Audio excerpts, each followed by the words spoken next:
ਸਮੂਹ ਸੰਗਤਾਂ ਨੇ ਹਾਜ਼ਰੀਆਂ ਭਰ ਕੇ ਲਾਹੇ ਪ੍ਰਾਪਤ ਕਰਨੇ ਨੇ। ਆਓ ਲੜੀਵਾਰ ਗੁਰਬਾਣੀ ਕਥਾ ਸਤਿਕਾਰਯੋਗ ਗਿਆਨੀ ਚਰਨਜੀਤ ਸਿੰਘ ਸ੍ਰੀ ਅਨੰਦਪੁਰ ਸਾਹਿਬ ਵਾਲੇ ਆਪ ਸੰਗਤਾਂ ਨੂੰ 7:30 ਵਜੇ ਤੱਕ ਲੜੀਵਾਰ ਗੁਰਬਾਣੀ ਕਥਾ ਗੁਰੂ ਇਤਿਹਾਸ ਦੁਆਰਾ ਜੋੜਨਗੇ।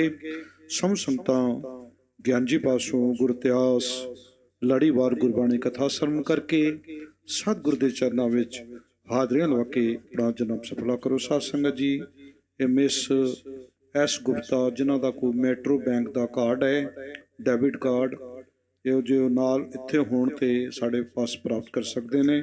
Miss S Gupta metro bank ਦਾ ਕਾਰਡ ਹੈ। ਆਓ ਗਿਆਨ ਜੀ ਪਾਸੋਂ ਲੜੀਵਾਰ ਗੁਰਬਾਣੀ ਕਥਾ ਸਰਵਣ ਕਰਕੇ ਲਾਹੇ ਪ੍ਰਾਪਤ ਕਰੀਏ। ਵਾਹਿਗੁਰੂ ਜੀ ਕਾ ਖਾਲਸਾ, ਵਾਹਿਗੁਰੂ ਜੀ ਕੀ ਫਤਿਹ। ਵਾਹਿਗੁਰੂ ਜੀ। ਡੰਡੌਤ ਬੰਦਨ ਅਨੇਕ ਵਾਰ, ਸਰਬ ਕਲਾ ਸਮਰੱਥ, ਡੋਲਨ ਤੇ ਰਾਖੋ ਪ੍ਰਭੂ, ਨਾਨਕ ਦੇ ਕਰ ਹੱਥ। ਬਾਣੀ ਗੁਰੂ ਗੁਰੂ ਹੈ ਬਾਣੀ, ਵਿੱਚ ਬਾਣੀ ਅੰਮ੍ਰਿਤ ਸਾਰੇ। ਗੁਰਬਾਣੀ ਕਹੈ ਸੇਵਕ ਜਨ ਮਾਨੈ, ਪ੍ਰਤੱਖ ਗੁਰੂ ਨਿਸਤਾਰੇ। ਵਣਜ ਕਰੋ ਵਣਜਾਰੇ ਹੋ, ਵਖਰ ਲਿਹੋ ਸਮਾਲ। ਤੈਸੀ ਵਸਤ ਵਿਸਾਹੀਐ, ਜੈਸੀ ਨਿਭੈ ਨਾਲ। ਅੱਗੇ ਸਾਹੋ ਸੁਜਾਨ ਹੈ, ਲੈਸੀ ਵਸਤ ਸਮਾਲ। ਪਾਈ ਰੇ ਰਾਮ ਕਹੋ ਚਿਤ ਲਾਏ, ਹਰ ਜਸ ਵਖਰ ਲੈ ਚਲੋ, ਸੋ ਦੇਖੈ ਪਤਿਆਏ। ਹਰ ਜਸ ਵਖਰ ਲੈ ਚਲੋ, ਸੋ ਦੇਖੈ ਪਤਿਆਏ। ਸਤਨਾਮ ਸ੍ਰੀ ਵਾਹਿਗੁਰੂ ਸਾਹਿਬ ਜੀਓ। ਸਤਨਾਮ ਸ੍ਰੀ ਵਾਹਿਗੁਰੂ ਸਾਹਿਬ ਜੀਓ। ਸੋਹੀ ਮਹੱਲਾ ਪੰਜਵਾਂ। ਗੁਰ ਕੈ ਬਚਨ ਹਿਰਦੈ ਧਿਆਨ ਧਾਰੀ, ਰਸਨਾ ਜਾਪ ਜਪੋ ਬਨਵਾਰੀ। ਗੁਰ ਕੈ ਬਚਨ ਹਿਰਦੈ ਧਿਆਨ ਧਾਰੀ, ਰਸਨਾ ਜਾਪ ਜਪੋ ਬਨਵਾਰੀ। ਸਫਲ ਮੂਰਤ ਦਰਸ਼ਨ ਬਲਿਹਾਰੀ, ਚਰਨ ਕਮਲ ਮਨ ਪ੍ਰਾਣ ਆਧਾਰੀ। ਰਹਾਉ ਸਾਧ ਸੰਗ ਜਨਮ ਮਰਨ ਨਿਵਾਰੀ, ਅੰਮ੍ਰਿਤ ਕਥਾ ਸੁਣ ਕਰਨ ਆਧਾਰੀ। ਕਾਮ ਕ੍ਰੋਧ ਲੋਭ ਮੋਹ ਤਜਾਰੀ, ਦ੍ਰਿੜ ਨਾਨਮ ਦਾਨ ਇਸ਼ਨਾਨ ਸੁਚਾਰੀ। ਕਹੋ ਨਾਨਕ ਇਹੋ ਤਤ ਵਿਚਾਰੀ, ਰਾਮ ਨਾਮ ਜਪ ਪਾਰ ਉਤਾਰੀ। ਕਹੋ ਨਾਨਕ ਇਹੋ ਤਤ ਵਿਚਾਰੀ, ਰਾਮ ਨਾਮ ਜਪ ਪਾਰ ਉਤਾਰੀ। ਵਾਹਿਗੁਰੂ ਜੀ ਕਾ ਖਾਲਸਾ, ਵਾਹਿਗੁਰੂ ਜੀ ਕੀ ਫਤਿਹ। ਸਤਿਕਾਰਯੋਗ ਗੁਰੂ ਪਿਆਰੀ ਸਾਧ ਸੰਗਤ ਜੀਓ, ਵਡਭਾਗੇ ਹਾਂ ਜੋ ਦੀਨ ਦੁਨੀਆ ਦੇ ਮਾਲਕ ਸਤਿਗੁਰੂ ਗੁਰੂ ਗ੍ਰੰਥ ਸਾਹਿਬ ਜੀ ਮਹਾਰਾਜ ਜੀ ਦੀ ਪਾਵਨ ਪਵਿੱਤਰ ਹਜ਼ੂਰੀ ਅੰਦਰ ਆਪਣੀਆਂ ਹਾਜ਼ਰੀਆਂ ਲਵਾ ਰਹੇ ਹਾਂ। ਗੁਰੂ ਘਰ ਦੇ ਬਹੁਤ ਸਤਿਕਾਰੇ ਕੀਰਤਨੀਏ ਸੱਚਖੰਡ ਸ੍ਰੀ ਹਰਿਮੰਦਰ ਸਾਹਿਬ ਸਤਿਗੁਰੂ ਦੀ ਪਾਵਨ ਗੋਦ ਵਿੱਚ ਬੈਠ ਕੇ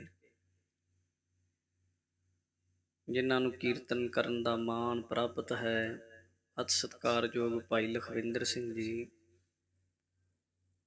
ਉਹ ਆਪ ਜੀ ਨੂੰ 1 ਘੰਟੇ ਲਈ ਇਲਾਹੀ ਅੰਮ੍ਰਿਤਮਈ ਪਾਵਨ ਗੁਰਬਾਣੀ ਦਾ ਕੀਰਤਨ ਸਰਵਣ ਕਰਵਾ ਕੇ ਗਏ ਹਨ। ਦੂਰੋਂ ਨੇੜਿਓਂ ਹਾਜ਼ਰ ਹੋ ਕੇ ਸੰਗਤਾਂ ਨੇ ਲਾਹੇ ਲਏ। ਗੁਰਮੁਖੋ, ਕੁਛ ਐਸਾ ਮਾਇਆ ਦਾ ਕਲਯੁਗ ਦਾ ਪ੍ਰਭਾਵ ਚੱਲ ਰਿਹਾ ਹੈ। ਕੱਲੀ ਇਸੇ ਗੁਰੂ ਘਰ ਦੀ ਗੱਲ ਨਹੀਂ, ਲਗਭਗ ਸਾਰੇ ਪਾਸੇ ਗੁਰੂ ਕੀਆਂ ਸੰਗਤਾਂ ਨੇ ਜਿਹੜੀਆਂ ਗੁਰਸ਼ਬਦ ਗੁਰਬਾਣੀ ਵਾਲਾ ਪ੍ਰੇਮ ਜਿੰਨਾ ਪਹਿਲਾਂ ਦੇਖਣ ਨੂੰ ਸੰਗਤਾਂ ਵਿੱਚ ਸੀ, ਉਤਸ਼ਾਹ ਘਟਿਆ ਕੁਝ ਹੋਇਆ। ਕਾਰਨ ਹੈ ਉਹਦੇ ਪਿੱਛੇ ਕਰੋਨਾ ਲੰਘ ਕੇ ਗਿਆ। ਕੁਝ ਰੰਗਲੇ ਸੱਜਣ ਸਾਨੂੰ ਸਦਾ ਲਈ ਸਾਥ ਛੱਡ ਕੇ ਚਲੇ ਗਏ ਨੇ। ਉਹ ਰੂਹਾਂ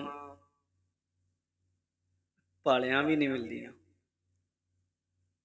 ਪਰ ਕੁਝ ਦੀ ਆਦਤ ਬਣ ਗਈ ਘਰਾਂ ਵਿੱਚ ਟੈਲੀਵਿਜ਼ਨ ਦੇ ਉੱਤੇ, ਟੀਵੀ ਦੇ ਉੱਤੇ, ਰੇਡੀਓ ਦੇ ਉੱਤੇ ਕੀਰਤਨ ਸੁਣਨ ਦੀ, ਕਥਾ ਸੁਣਨ ਦੀ। ਉੱਥੇ ਵੀ ਬੈਠੇ ਰਹਿੰਦੇ ਆ। ਪਰ ਗੁਰਮੁਖੋ, ਇਹ ਯਾਦ ਰੱਖਣਾ ਚਾਹੀਦਾ ਹੈ ਕਿ ਜਿਹੜਾ ਗੁਰੂ ਕਾ ਪੰਥ ਹੈ,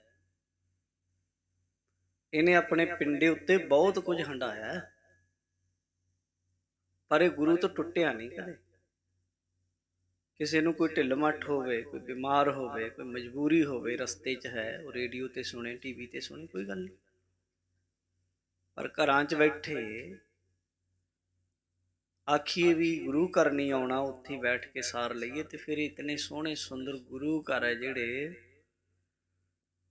ਇਹਨਾਂ ਦੀ ਰੌਣਕ ਸੰਗਤਾਂ ਨਾਲੇ ਵਧਣੀ ਹੈ। ਇੱਕ ਗੱਲ।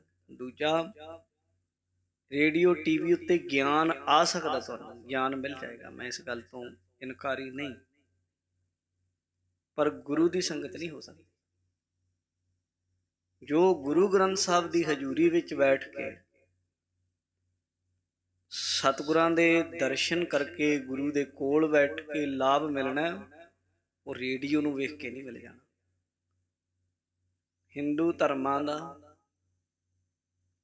ਧਰਮ ਦੇ ਵੱਡੇ ਗ੍ਰੰਥਾਂ ਵਿੱਚੋਂ ਇੱਕ ਗ੍ਰੰਥ, ਜਿਹਨੂੰ ਉਪਨਿਸ਼ਦ ਕਹਿੰਦੇ ਆ।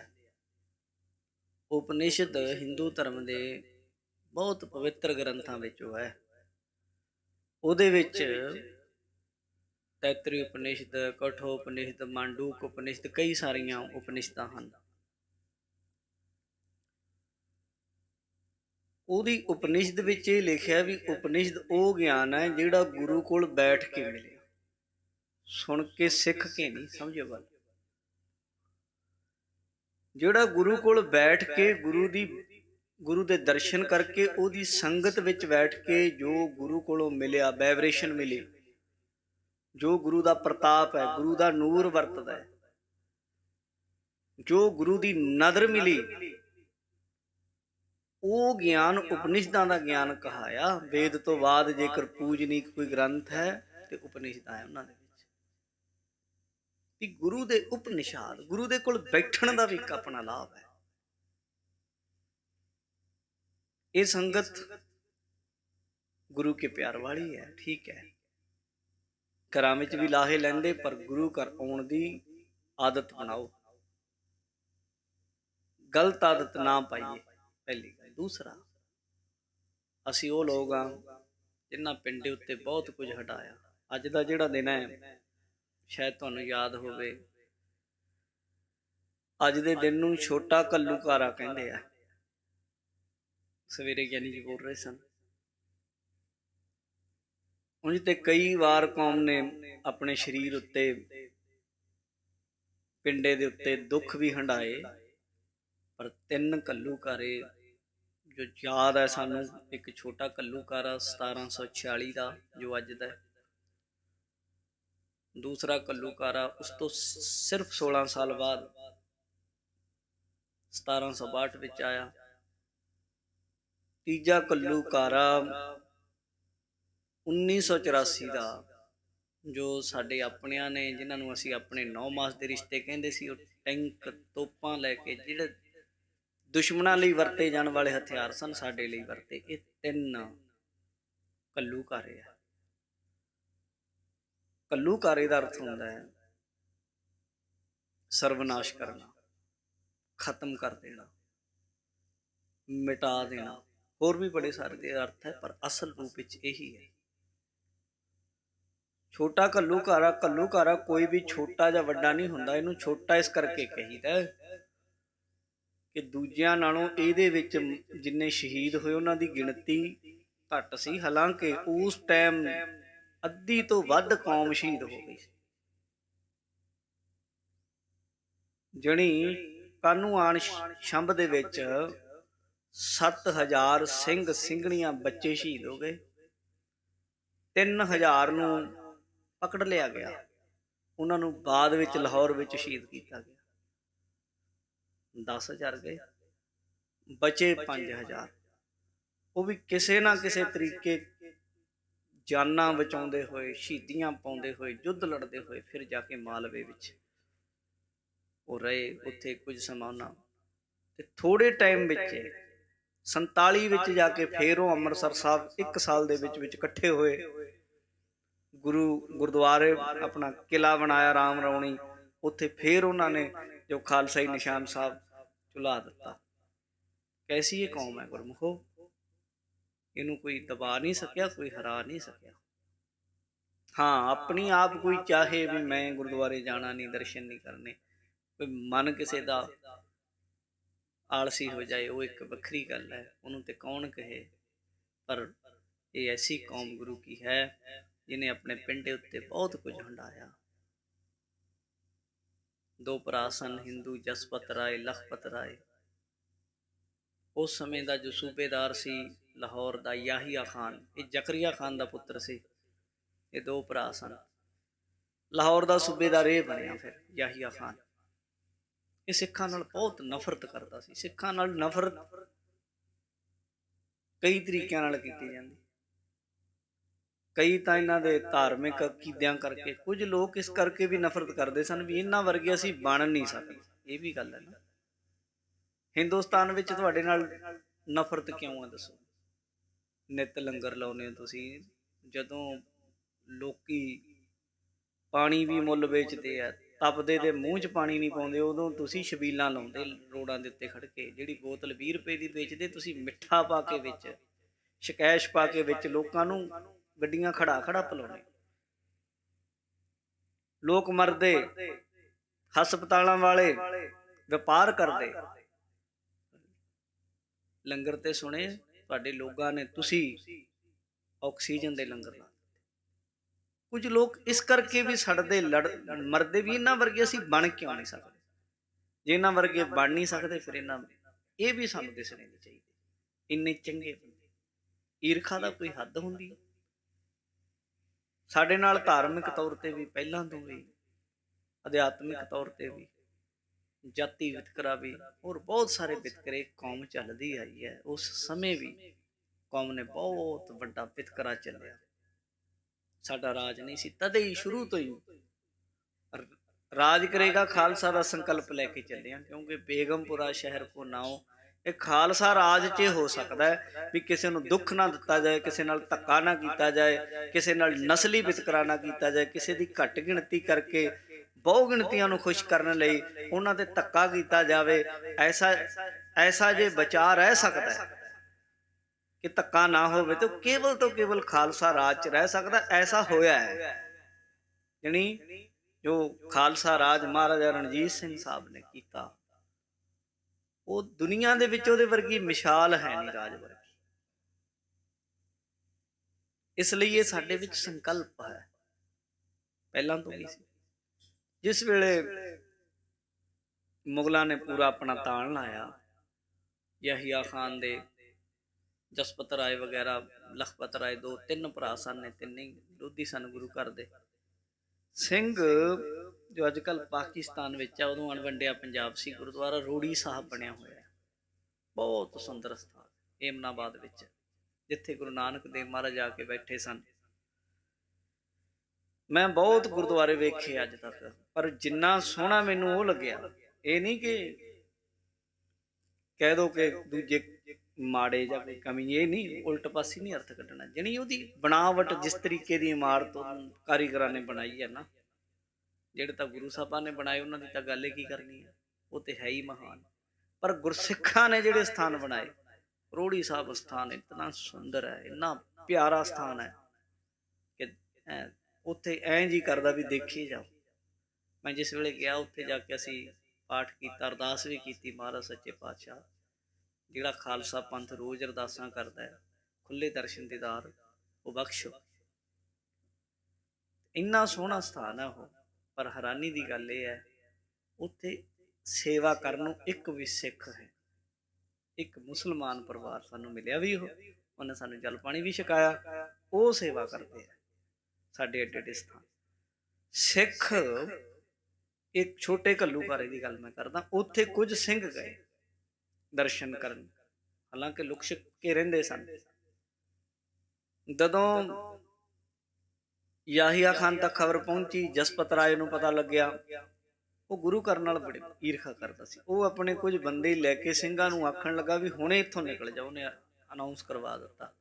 ਸਿੰਘਾਂ ਨੇ ਆਖਿਆ ਅਸੀਂ ਤੈਨੂੰ ਕੁਝ ਕਹਿੰਦੇ ਨਹੀਂ, ਅਸੀਂ ਕਿਸੇ ਨਾਲ ਧੱਕਾ ਨਹੀਂ ਕਰਦੇ, ਅਸੀਂ ਰਾਤ ਰਹਿਣਾ, ਮੁੱਲ ਖਰੀਦਣਾ, ਲੰਗਰ ਪਾਣੀ ਛਕਣਾ, ਚਲੇ ਜਾਣਾ, ਸਾਡਾ ਗੁਰੂ ਸਥਾਨ ਹੈ। ਉਹਨਾਂ ਸਿੰਘਾਂ ਦੇ ਉੱਤੇ ਹਮਲਾ ਕੀਤਾ। ਜਦੋਂ ਸਿੰਘਾਂ ਤੇ ਉਹਨਾਂ ਹਮਲਾ ਕੀਤਾ, ਫਿਰ ਮੋੜਵੇਂ ਰੂਪ ਵਿੱਚ ਸਿੰਘਾਂ ਦਾ ਨਿਜ ਮੈਂ ਪੈ ਕਾਹੂ ਕੋ ਦੇਤ ਨਹਿ ਨਹਿ ਪੈਮਾਨ ਤਾਨ। ਉਸ ਵੇਲੇ ਜਸਪਤ ਰਾਏ ਨੂੰ ਇੱਕ ਸਿੰਘ ਨੇ, ਰੰਗਰੇਟਾ ਸਿੰਘ ਸੀ, ਉਹਨੇ ਚੜ ਕੇ ਹਾਥੀ ਉੱਤੇ ਉਹਦੀ ਗਰਦਨ ਲਾ ਦਿੱਤੀ, ਮਾਰ ਦਿੱਤਾ। ਤੇ ਜਦੋਂ ਉਹ ਪੰਥ ਪ੍ਰਕਾਸ਼ ਵਿੱਚ ਆਉਂਦਾ, ਜਦੋਂ ਉਹਨੂੰ ਮਾਰ ਦਿੱਤਾ, ਉਹਦਾ ਜੋ ਕੁਝ ਸੀ ਸਮਾਨ ਵੀ ਫਿਰ ਸਿੰਘਾਂ ਕੋਲ ਸ਼ਸਤਰ ਵਗੈਰਾ ਕਬਜ਼ੇ 'ਚ ਕਰ ਲਏ। ਜੇ ਚੜ ਕੇ ਆਇਆ ਫਿਰ ਸਾਡਾ ਕੀ ਲੱਗਿਆ ਉਹ। ਜਦੋਂ ਲਖਪਤ ਰਾਏ ਨੂੰ ਪਤਾ ਲੱਗਾ, ਯਾਹੀਆ ਖਾਨ ਕੋਲ ਜਾ ਕੇ ਉਹਨੇ ਪੱਗ ਸੁੱਟ ਦਿੱਤੀ ਉਹਦੇ ਪੈਰਾਂ 'ਚ। ਉਹਨੇ ਆਖਿਆ, ਕਹਿੰਦਾ ਇੱਕ ਖੱਤਰੀ ਗੁਰੂ ਨੇ ਧਰਮ ਚਲਾਇਆ ਸੀ, ਏਦਾਂ ਉਹਨੇ ਆਖਿਆ। ਹਾਲਾਂਕਿ ਗੁਰੂ ਸਾਹਿਬ ਨੇ ਕੋਈ ਜਾਤ ਪਾਤ ਕਰਕੇ ਨਹੀਂ ਧਰਮ ਚਲਾਇਆ। ਉਹਨੇ ਆਖਿਆ ਮੈਂ ਵੀ ਖੱਤਰੀ, ਮੈਂ ਤਾਂ ਪੱਗ ਉਦੋਂ ਬੰਨੂ ਜਦੋਂ ਇਹ ਖਤਮ ਕਰ ਦੇਣੇ ਸਿੱਖ। ਫਿਰ ਉਸ ਵੇਲੇ ਸਿੱਖਾਂ ਦੇ ਸਿਰਾਂ ਦਾ ਮੁੱਲ ਸ਼ੁਰੂ ਕੀਤਾ ਉਹਨੇ। 5-5 ਰੁਪਏ ਚੁਣ ਚੁਣ ਕੇ ਸਿੱਖ ਮਾਰਨੇ ਸ਼ੁਰੂ ਕਰ ਦਿੱਤੇ। ਜਿੱਥੇ ਵੀ ਸਿੱਖ ਹੋਣੇ, ਭਾਵੇਂ ਮਿਲਵਰਤਣੀਏ ਵੀ ਹੋਣੇ, ਭਾਵੇਂ ਨਾ ਮਿਲਵਰਤਣੀਏ ਵੀ ਹੋਣੇ, ਕਈ ਸਾਰੇ ਸਿੰਘਾਂ ਦੀ ਸ਼ਹਾਦਤ ਸ਼ੁਰੂ ਹੋ ਗਈ। ਹਾਲਾਂਕਿ ਬਹੁਤ ਸਾਰੇ ਦੀਵਾਨ, ਸੁੱਚਾ ਦੀਵਾਨ ਕੌੜਾ ਆਨੰਦ ਵਰਗਿਆਂ ਨੇ ਉਹਨੂੰ ਕਈ ਵਾਰ ਸਮਝਾਇਆ। ਅਸੀਂ ਤੇ ਮਿੱਠਾ ਆਨੰਦ ਕਹਿੰਦੇ ਹਾਂ ਨਾ। ਇਹ ਭਾਈ ਵੀਰ ਸਿੰਘ ਹੋਣਾ ਦੇ ਅੱਗੇ ਜਦੋਂ ਉਹ ਪੜ੍ਹਦੇ ਆ ਨਾ, ਉਹਨਾਂ ਦੀ ਬੰਸਾਵਲੀ ਉਹਨਾਂ ਨਾਲ ਜਾ ਕੇ ਮਿਲਦੀ ਆ।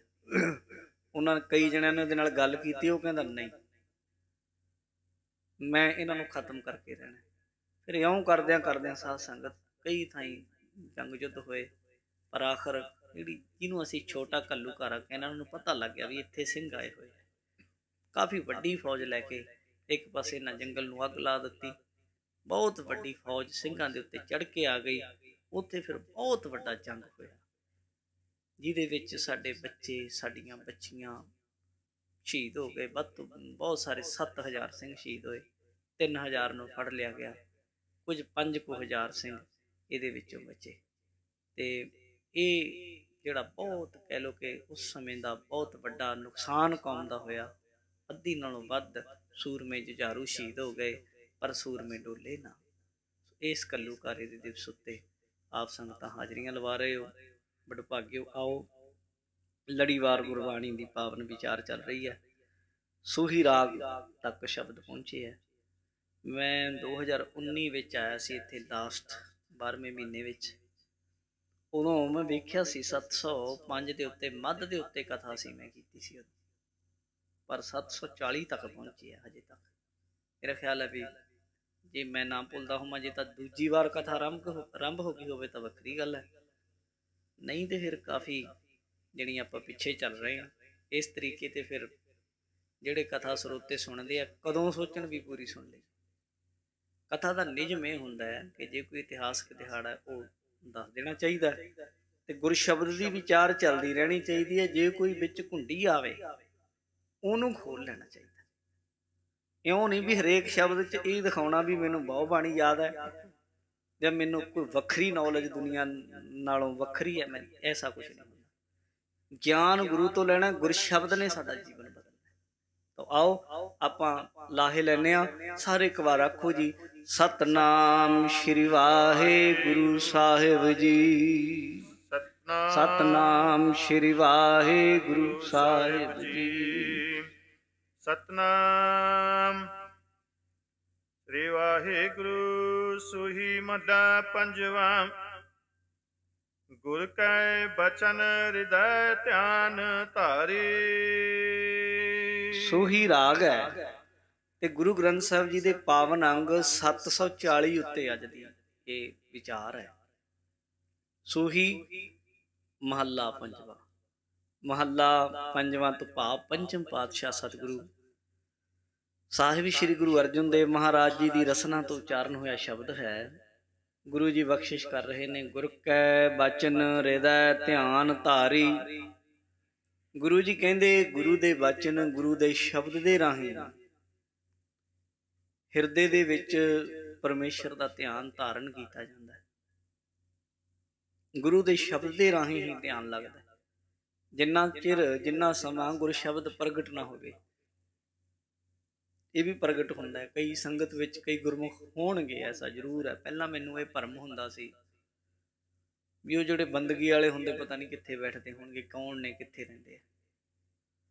ਪਰ ਜਦੋਂ ਮੈਂ ਜ਼ਿੰਦਗੀ ਵਿੱਚ ਗੁਰਮੁਖਾਂ ਨੂੰ ਵੇਖਿਆ, ਮੈਂ ਇਹ ਗੱਲ ਨੂੰ ਯਕੀਨੀ ਮੰਨਦਾ ਵੀ ਜੇ 10 ਸਰੀਰ ਵੀ ਸੰਗਤ ਵਿੱਚ ਬੈਠੇ ਆ, ਪਤਾ ਨਹੀਂ ਕਿਹਦੇ ਅੰਦਰ ਸ਼ਬਦ ਪ੍ਰਗਟ ਹੈ, ਉਹ ਦੱਸਣ ਭਾਵੇਂ ਨਾ ਦੱਸਣ। ਕਈਆਂ ਦੇ ਅਨਹਦ ਸ਼ਬਦ ਪ੍ਰਗਟ ਹੈ, ਕਈਆਂ ਦੇ ਵਾਹਿਗੁਰੂ ਗੁਰਮੰਤਰ ਪ੍ਰਗਟ ਹੈ, ਸੁਣਦਾ ਰਹਿੰਦਾ ਹਰ ਵੇਲੇ। ਜਿਹਨੂੰ ਪ੍ਰਗਟ ਹੋ ਜਾਏ ਫਿਰ ਉਹ ਬੋਲਦਿਆਂ ਵੀ ਸੁਣਦਾ। ਜਦ ਉਹਨੂੰ ਪ੍ਰਗਟ ਹੋ ਗਿਆ ਫਿਰ ਕਥਾ ਕਰ ਰਿਹਾ ਤੇ ਕਥਾ ਕਰਦੇ ਨੂੰ ਵੀ ਸੁਣੇਗਾ, ਤੁਰਦਾ ਫਿਰਦਾ ਤੁਰਦੇ ਫਿਰਦੇ ਨੂੰ ਵੀ ਸੁਣੇਗਾ। ਪ੍ਰਗਟ ਹੋਣ ਦੀ ਗੱਲ ਹੈ। ਜਿਨ੍ਹਾਂ ਨੂੰ ਹੋਇਆ ਉਹ ਦੱਸਦੇ ਇਸ ਤੇ। ਜਿਨ੍ਹਾਂ ਨੂੰ ਵਾਹਿਗੁਰੂ ਗੁਰਮੰਤਰ ਪ੍ਰਗਟ ਹੈ ਉਹ ਵੀ ਸੰਗਤ 'ਚ ਹੋ ਸਕਦੀ ਹੈ। ਜਿਨ੍ਹਾਂ ਨੂੰ ਕੋਈ ਹੋਰ ਅੱਗੇ ਪ੍ਰਕਾਸ਼ ਜਾਂ ਕੋਈ ਹੋਰ ਆਤਮਿਕ ਅਵਸਥਾ ਹੈ ਉਹ ਵੀ ਹੋ ਸਕਦੀ ਹੈ। ਪਰ ਮੈਂ ਇਹ ਗੱਲ ਕਹਿਣਾ ਕਿ ਉਹ ਪ੍ਰਗਟ ਗੁਰਬਾਣੀ ਨਾਲ ਹੀ ਹੋਏਗਾ, ਉਹ ਤੋਂ ਬਿਨਾਂ ਕੋਈ ਰਾਹ ਨਹੀਂ ਹੈ। ਜੇ ਹੁੰਦੇ ਕੋਈ ਰਾਹ ਤੇ ਗੁਰੂ ਨਾਨਕ ਦੇ ਮਹਾਰਾਜ ਸਾਹਿਬ ਜ਼ਰੂਰ ਦੱਸਦੇ।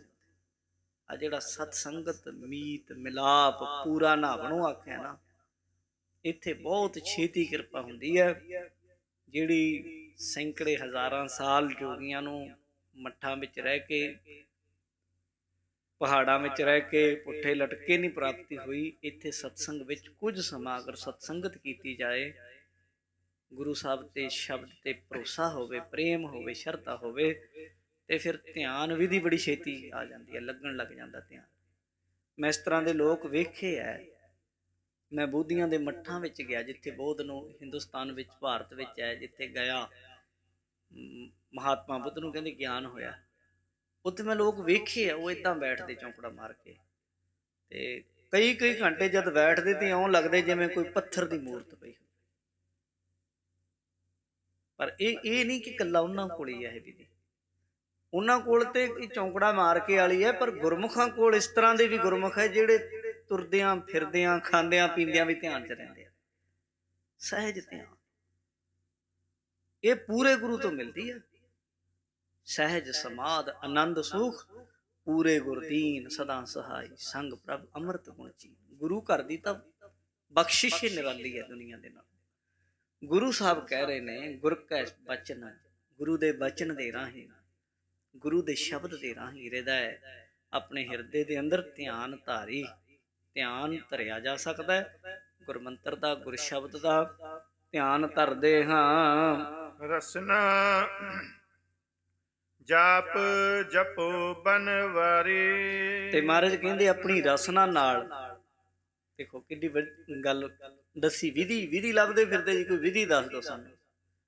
ਵਿਧੀ ਤਾਂ ਹਰੇਕ ਸ਼ਬਦ ਗੁਰਬਾਣੀ ਦਾ ਵਿਧੀ ਉਹ ਹੈ, ਜਿੱਥੋਂ ਮਰਜ਼ੀ ਲੱਗ ਜਾਓ। ਲਾਹਾ ਹੀ ਲਾਹਾ, ਕਹਿੰਦੇ ਹਿਰਦੇ ਵਿੱਚ ਗੁਰ ਸ਼ਬਦ ਦਾ ਧਿਆਨ ਧਰਨਾ ਹੈ ਤੇ ਰਸਨਾ ਦੇ ਨਾਲ, ਅਜੀਬ ਨਾਲ, 4 ਤਰੀਕਿਆਂ ਨਾਲ ਕੰਮ ਹੁੰਦਾ ਹੈ। ਜੀਵਾਂ ਨਾਲ ਬੋਲਣਾ, ਹਿਰਦੇ ਵਿੱਚ ਗੁਰਮੰਤਰ ਦਾ ਧਿਆਨ ਧਰਨਾ, ਕੰਨਾਂ ਨਾਲ ਸੁਣਨਾ, ਅੱਖਾਂ ਨਾਲ ਵੇਖਣਾ। ਜਦੋਂ ਅਵਸਥਾ ਬਣਦੀ, ਚਾਰੇ ਚੀਜ਼ਾਂ ਬਰਾਬਰ ਹੁੰਦੀਆਂ, ਇਕੱਠੀਆਂ ਚੱਲਦੀਆਂ। ਅੰਤਰ ਗੁਰ ਆਰਾਧਨਾ, ਜਿਹਵਾ ਜਪ ਗੁਰ ਨਾਉ, ਨੇਤਰੀ ਸਤਿਗੁਰ ਵੇਖਣਿਓ, ਸ਼ਰਵਣੀ ਸੁਣਨਾ। ਇਹ ਬਾਣੀ 'ਚ ਲਿਖਿਆ। ਤਾਂ ਮਹਾਰਾਜ ਕਹਿੰਦੇ ਦੂਜੀ ਗੱਲ, ਕਹਿੰਦੇ ਰਸਨਾ ਦੇ ਨਾਲ ਜਾਪ ਜਪੋ, ਵਾਹਿਗੁਰੂ ਵਾਹਿਗੁਰੂ ਵਾਹਿਗੁਰੂ ਵਾਹਿਗੁਰੂ ਵਾਹਿਗੁਰੂ ਵਾਹਿਗੁਰੂ ਵਾਹਿਗੁਰੂ ਵਾਹਿਗੁਰੂ ਵਾਹਿਗੁਰੂ ਵਾਹਿਗੁਰੂ ਵਾਹਿਗੁਰੂ ਵਾਹਿਗੁਰੂ ਵਾਹਿਗੁਰੂ। ਇਹ ਜਿਹੜਾ ਜਾਪ ਹੈ, ਇਹ ਰੋਜ਼ ਤੁਸੀਂ 2 ਹਫ਼ਤੇ ਮੈਂ ਤੁਹਾਡੇ ਦਰਸ਼ਨ ਕਰਨੇ, ਤੁਸੀਂ ਅੱਜ ਤੋਂ ਆਰੰਭ ਕਰਕੇ ਵੇਖ ਸਕਦੇ। 2 ਹਫ਼ਤਿਆਂ ਦੇ ਵਿੱਚ ਤੁਸੀਂ ਕਿਸੇ ਸਿੱਟੇ ਤੇ ਪਹੁੰਚੋਗੇ ਜੇ ਅੱਜ ਹੀ ਸ਼ੁਰੂ ਕਰ ਦਿਓ। ਘੰਟਾ ਕਰ ਲੈਣ ਤੇ ਬਹੁਤੀ ਵੱਡੀ ਗੱਲ ਹੈ, ਨਹੀਂ ਤੇ ਸ਼ੁਰੂਆਤ 15 ਮਿੰਟ ਦੀ ਵੀ ਹੋ ਜਾਏ। ਇਹਨੂੰ ਏਦਾਂ ਜਪਣਾ ਬੋਲ ਕੇ, ਉਸ ਤੋਂ ਬਾਅਦ ਫਿਰ ਸੁਣਨਾ ਵੀ, ਉਸ ਤੋਂ ਬਾਅਦ 5 ਮਿੰਟ ਦੇਖਣਾ ਵੀ ਕੀ ਹੋਇਆ, ਇਹਦਾ ਅਸਰ ਕੀ ਹੋਇਆ। ਅੱਖਾਂ ਬੰਦ ਹੀ ਰੱਖਣੀਆਂ 5-4 ਮਿੰਟ, ਹੌਲੀ ਹੌਲੀ ਖੋਲਣੀ। ਰੋਜ਼ ਏਦਾਂ ਕਰੋ, ਰਸਨਾ ਨਾਲ ਜਪਣਾ। ਮਹਾਰਾਜ ਕਹਿੰਦੇ ਰਸਨਾ ਜਾਪ ਜਪੋ, ਕਿਹਦਾ? ਬਨਵਾਰੀ, ਬਨ ਜੰਗਲ ਵਾੜੀ ਦਾ ਮਾਲਕ ਜਿਹੜਾ ਵਾਹਿਗੁਰੂ ਹੈ ਪਰਮਾਤਮਾ, ਉਹਦਾ ਜਾਪ ਕਰੋ ਜੀ। ਹਾਂਜੀ। ਸਫਲ ਮੂਰਤ ਦਰਸ਼ਨ ਬਲਿਹਾਰੇ। ਗੁਰੂ ਦੀ ਜਿਹੜੀ ਮੂਰਤ ਹੈ, ਗੁਰੂ ਦੀ ਜਿਹੜੀ ਹਸਤੀ ਹੈ, ਇਹ ਸਫਲ ਹੈ, ਫਲ ਦੇਣ ਵਾਲੀ ਹੈ। ਜਿਹੜੀ ਕਈ ਰੁੱਖ ਬੂਟੇ ਲੋਕ ਬੀਜਦੇ ਆ, ਉਹ ਫਲ ਨਹੀਂ ਦਿੰਦੇ। ਮਹਾਰਾਜ ਗੁਰੂ ਅਰਜਨ ਦੇਵ ਜੀ ਕਹਿੰਦੇ ਗੁਰੂ ਕੀ ਜਿਹੜੀ ਹਸਤੀ ਹੈ, ਗੁਰੂ ਮੂਰਤ ਹੈ ਜਿਹੜੀ, ਮਹਾਰਾਜ ਸਾਹਿਬ ਕਹਿੰਦੇ ਸਫਲ। ਔਰ ਐਸੇ ਗੁਰੂ ਦੇ ਦਰਸ਼ਨ ਤੋਂ ਬਲਿਹਾਰੀ, ਮੈਂ ਬਲਿਹਾਰੇ ਜਾਵਾਂ, ਕਹਿੰਦੇ ਵਾਰਨੇ ਜਾਵਾਂ ਸਤਿਗੁਰੂ ਦੇ ਦਰਸ਼ਨਾਂ ਦੇ ਉੱਤੋਂ। ਚਰਨ ਕਮਲ ਮਨ ਪ੍ਰਾਣ ਆਧਾਰੇ। ਵਾਹਿਗੁਰੂ ਜੀ ਦੇ ਸੋਹਣੇ ਚਰਨ ਜੋ ਕਮਲ ਦੀ ਤਰ੍ਹਾਂ ਕੋਮਲ ਹਨ। ਕਮਲ ਕੋਮਲ ਹੁੰਦਾ ਹੈ, ਖੁਸ਼ਬੂਦਾਰ ਹੁੰਦਾ, ਸੁਗੰਧੀ ਵਾਲਾ ਹੁੰਦਾ ਹੈ। ਤਦੇ ਹੀ ਗੁਰੂ ਘਰ ਵਿੱਚ ਫੁੱਲ ਤਦੇ ਹੀ ਪ੍ਰਵਾਨ ਹੈ, ਪੱਥਰ ਨਹੀਂ ਪ੍ਰਵਾਨ। ਪੱਥਰ ਇੱਕ ਕਠੋਰ ਹੈ, ਇੱਕ ਨਿਰਗੰਧ ਹੁੰਦਾ ਹੈ। ਫੁੱਲ ਸੁਗੰਧੀ ਦਿੰਦਾ, ਕੋਮਲ ਹੈ। ਮਹਾਰਾਜ ਕਹਿੰਦੇ ਗੁਰੂ ਦੇ ਜਿਹੜੇ ਚਰਨ ਨੇ ਕਮਲ ਦੀ ਤਰ੍ਹਾਂ ਹਨ। ਗੁਰੂ ਜੀ ਦੇ ਸੋਹਣੇ ਸੁੰਦਰ ਚਰਨਾਂ ਨੂੰ ਕੀ ਕਰਨਾ ਹੈ? ਕਹਿੰਦੇ ਚਰਨ ਕਮਲ ਮਨ ਪ੍ਰਾਣ ਆਧਾਰੀ। ਆਪਣੇ ਮਨ ਦੇ, ਆਪਣੇ ਪ੍ਰਾਣਾਂ ਦੇ ਆਧਾਰ ਜਿਹੜੀ ਆਸਰਾ ਹਨ, ਰਹਾਉ ਵਿਸ਼ਰਾਮ ਦੇ ਕੇ ਸਮਝਾ ਰਹੇ ਹਨ। ਸਾਧ ਸੰਗ ਜਨਮ ਮਰਨ ਨਿਵਾਰੇ। ਕਹਿੰਦੇ ਜਿਹੜੀ ਸਾਧ ਸੰਗਤ ਹੈ, ਜਿੱਥੇ ਤੁਸੀਂ ਬੈਠੇ, ਇਹ ਸਾਧ ਸੰਗਤ ਹੈ। ਇਹਦੇ ਬਾਰੇ ਗੁਰੂ ਸਾਹਿਬ ਕਹਿੰਦੇ ਸਾਧ ਸੰਗ ਹੋਏਗਾ ਕਿ ਜਨਮ ਮਰਨ ਨਿਵਾਰੀ, ਜੰਮਣ ਤੇ ਮਰਨ। ਇਹਨੂੰ 84 ਦਾ ਹੀ ਚੱਕਰ ਕਹਿੰਦੇ। ਜੰਮ ਪਿਆ ਫਿਰ ਮਰ ਗਿਆ, ਜੰਮ ਪਿਆ ਫਿਰ ਮਰ ਗਿਆ। ਇੰਨੇ ਜਨਮ ਆਇਆ, ਇੰਨੇ ਵਾਰ ਮਰਿਆ, ਪਰ ਵਸਤੂ ਤੋਂ ਬਿਨਾਂ ਹੀ ਚਲਾ ਗਿਆ। ਉਹ ਚੀਜ਼ ਮਿਲੀ ਨਹੀਂ। ਕਲਪਦਾ ਹੀ ਆਇਆ, ਕਲਪਦਾ ਹੀ ਗਿਆ, ਤੜਫਦਾ। ਜਿਨ੍ਹਾਂ ਕੋਲ ਉਹ ਨਾਮ ਵਸਤੂ ਹੈ, ਉਹਨਾਂ ਨੂੰ ਪਤਾ ਹੈ ਕਿ ਉਹਦੀ ਕੀਮਤ ਕੀ ਹੈ। ਕਬੀਰ ਜੀ ਨੂੰ ਕਿਸੇ ਪੁੱਛਿਆ, ਕਬੀਰ ਜੀ ਕਹਿੰਦੇ ਮੈਂ ਦੱਸ ਹੀ ਨਹੀਂ ਸਕਦਾ। ਇਹ ਤਾਂ ਇਉਂ ਹੈ ਕਿ ਜਿਵੇਂ ਕਿਸੇ ਗੂੰਗੇ ਨੂੰ ਗੁੜ ਖਵਾ ਦਿੱਤਾ ਜਾਏ, ਉਹਨੂੰ ਫਿਰ ਪੁੱਛ ਲਓ ਵੀ ਕਿੱਦਾਂ ਦਾ, ਕੀ ਬੋਲੇ। ਕਹੇ ਕਬੀਰ ਗੂੰਗੇ ਗੁੜ ਖਾਇਆ, ਪੁੱਛੇ ਤੇ ਕਿਆ ਕਹੀਏ। ਇਸ ਲਈ ਵਾਹਿਗੁਰੂ ਦਾ ਜਿਹੜਾ ਨਾਮ ਹੈ, ਇਹ ਅਮੋਲਕ ਦਾਤ ਹੈ, ਪਰ ਮਿਲਦਾ ਕਿੱਥੋਂ ਹੈ? ਸਾਧ ਸੰਗਤ ਵਿੱਚ। ਮਹਾਰਾਜ ਕਹਿੰਦੇ ਇਹ ਸਾਧ ਸੰਗਤ ਵਿੱਚ ਨਾਮ ਦੀ ਦਾਤ ਪ੍ਰਾਪਤ ਹੋ ਜਾਂਦੀ ਹੈ ਗੁਰਸਿੱਖ ਨੂੰ। ਅਤੇ ਨਾਲ ਕਹਿੰਦੇ ਜਨਮ ਮਰਨ ਨਿਵਾਰੀ। ਜੰਮਣ ਮਰਨ ਦਾ ਜਿਹੜਾ ਝੰਜਟ ਹੈ, ਵੱਡਾ ਚੱਕਰ ਹੈ 84 ਦਾ, ਇਹ ਨਿਵਾਰੀ ਕੱਟ ਦਿੱਤਾ ਜਾਂਦਾ ਹੈ।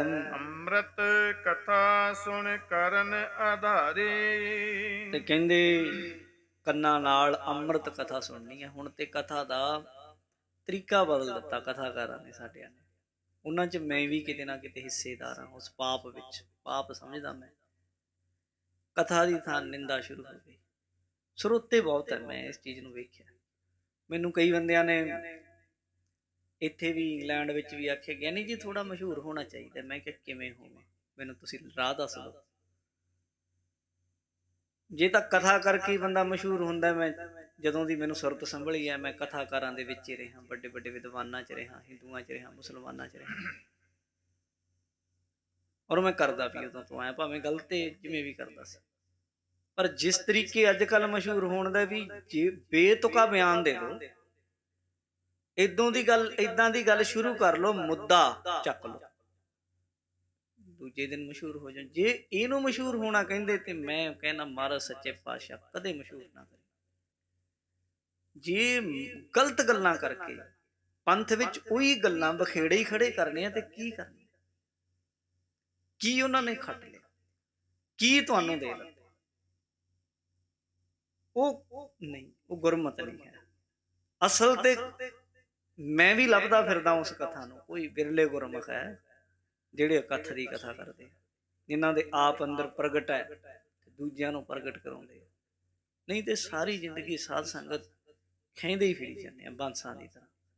ਬਾਂਸ ਖਹਿੰਦੇ ਆਪ ਹੈ, ਅੱਗ ਸਾਰੇ ਜੰਗਲ ਨੂੰ ਲਾ ਦਿੰਦੇ ਆ। ਮਿਹਣੋ ਮਿਹਣੀ ਹੁੰਦੇ ਦੇਖੇ ਮੈਂ ਬੰਦੇ ਸਟੇਜਾਂ ਤੇ, ਉਹ ਉਹਨੂੰ ਮਿਹਣੇ ਮਾਰਦਾ, ਉਹਨੂੰ ਮਾਰਦਾ। ਇਹ ਕਥਾ ਨਹੀਂ। ਮਹਾਰਾਜ ਕਹਿੰਦੇ ਕੰਨਾਂ ਨਾਲ ਕਿਹੜੀ ਕਥਾ ਸੁਣਨੀ?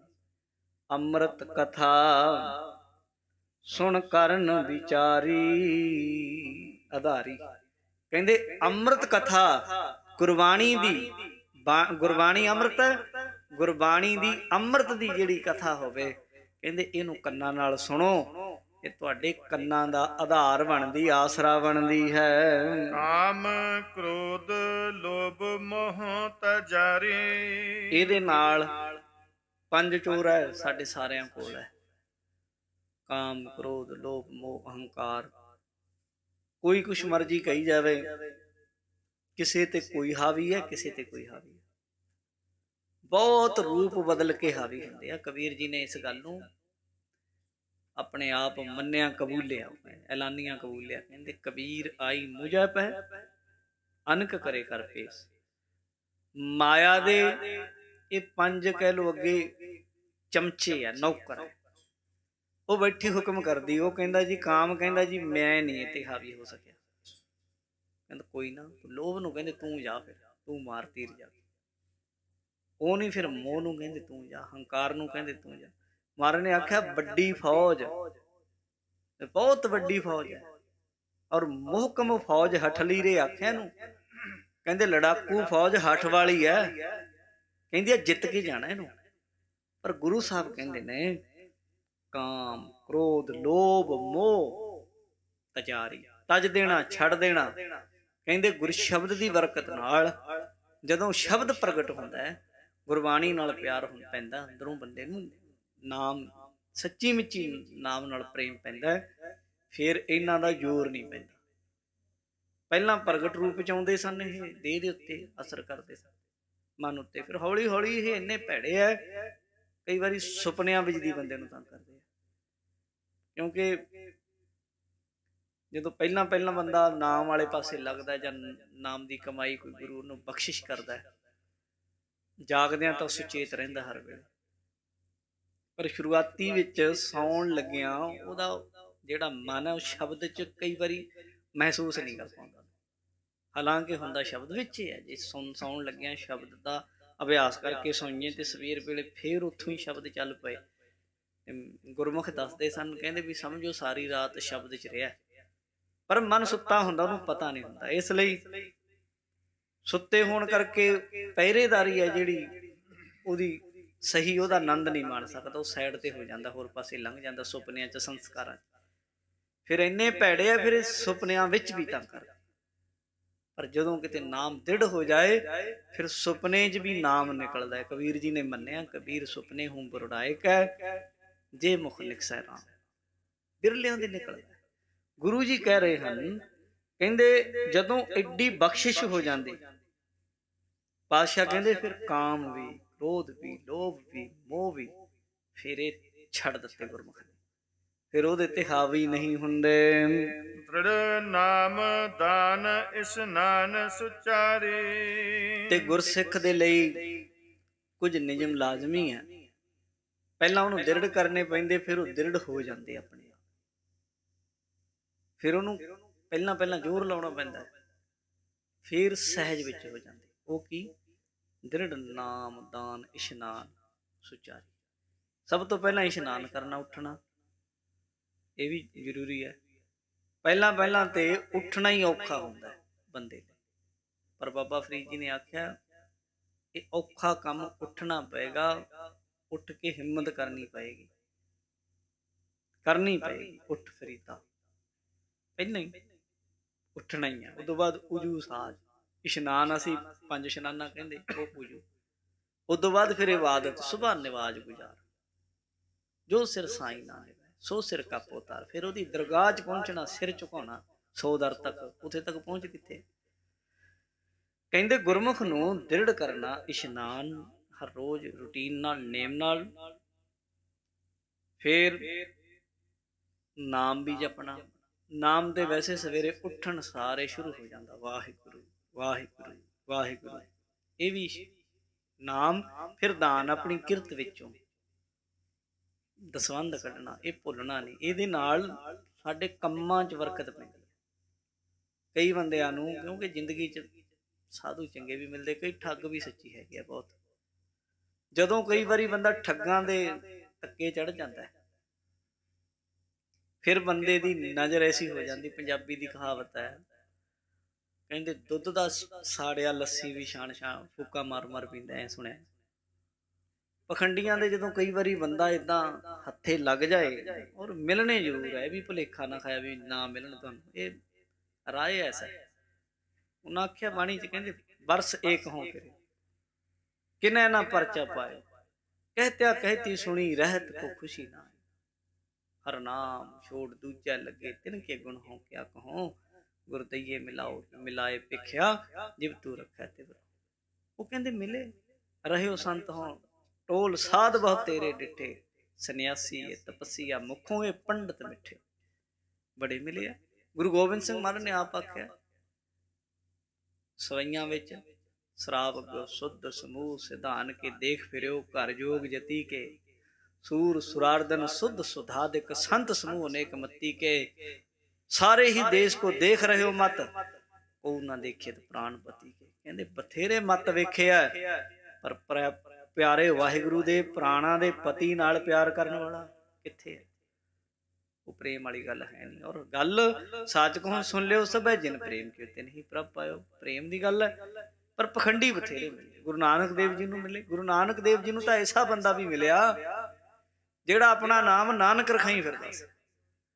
ਉਹਨੇ ਕਿਤੋਂ ਪੜ੍ਹ ਲਿਆ ਭਵਿੱਖਕ ਪੁਰਾਣ ਵਿੱਚੋਂ ਵੀ, ਕਲਯੁਗ ਦੇ ਵਿੱਚ ਕੋਈ ਨਾਨਕ ਨਾਂ ਦੇ ਅਵਤਾਰ ਨੇ ਆਉਣਾ ਹੈ, ਉਹਨੇ ਦੁਨੀਆ ਨੂੰ ਉਤਾਰਨਾ। ਉਹਦਾ ਨਾਮ ਨਾਨੂ ਸੀ, ਪੰਡਤ ਦਾ।